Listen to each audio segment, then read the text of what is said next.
We asked Loyola Press authors and other friends of this blog to share with us how they have found God in the summertime.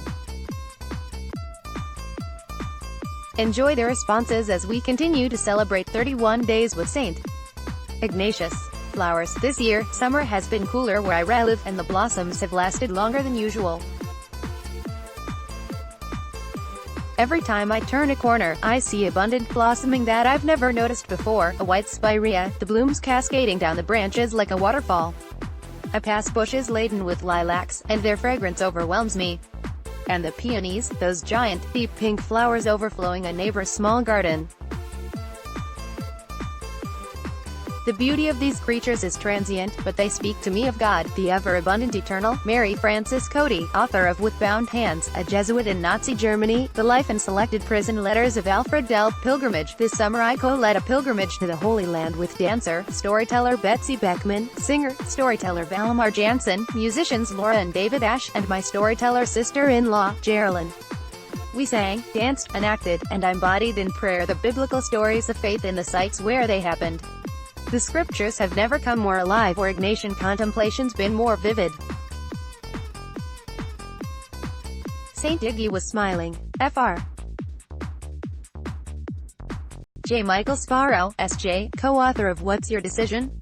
Sounds. In the summertime, I find God in the sounds of katydids and crickets at night. What a surprise they are when they begin their singing. How wonderful God is that He provides a bountiful blessing for our ears. Fake Warpender, spiritual director Figs. Picking our abundant fig crop proved to be a surprising lesson on the mysteries of God. The simple action of moving leaves aside to find ripe figs is similar to the small efforts necessary to find God in everyday experiences. Green figs reminded me of a hardened heart, and stretching far into the tree represented seeking the depths of God's love. Even a small snake resting on a branch recalled the Garden of Eden. Cindy Restrove, parish volunteer birds. On a recent camping trip, we discovered that we were sharing our site with a tiny bird. The bird drew us in with a melodic bird song like none we had ever heard. We loved just sitting quietly and listening to its song, trying to catch the occasional glimpse of the birdie among the trees around us. Eventually, though, we would find ourselves busied with some other thing and the song would seem to disappear.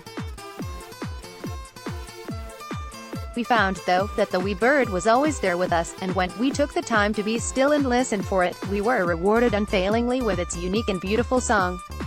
How like the voice of God was that little bird and its song, its voice always with us and heard with such beauty and mystery in the quiet moments of our day. Kara Kalbeck, Human Resources Professional Wind. If you sit outside my mother's kitchen on a hot summer afternoon, you can hear the evening wind gather itself at the mouth of the canyon almost a mile away.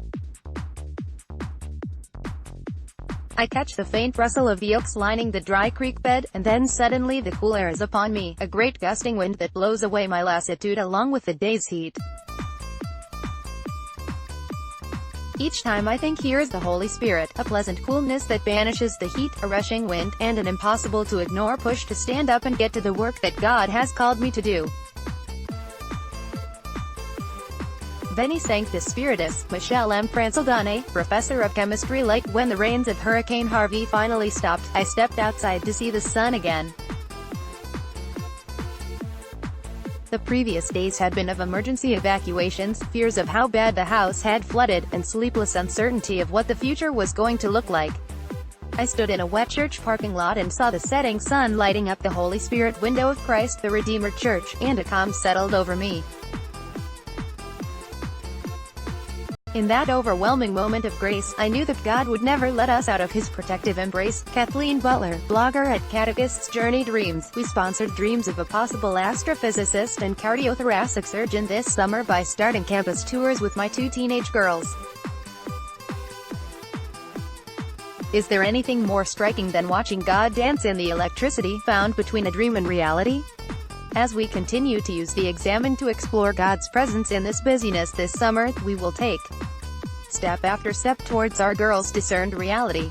Stephanie Clutry Davis, retreat leader. People finding God this summer. I guess I'm supposed to say something about beaches, crashing waves, flowers, or the beauty of creation.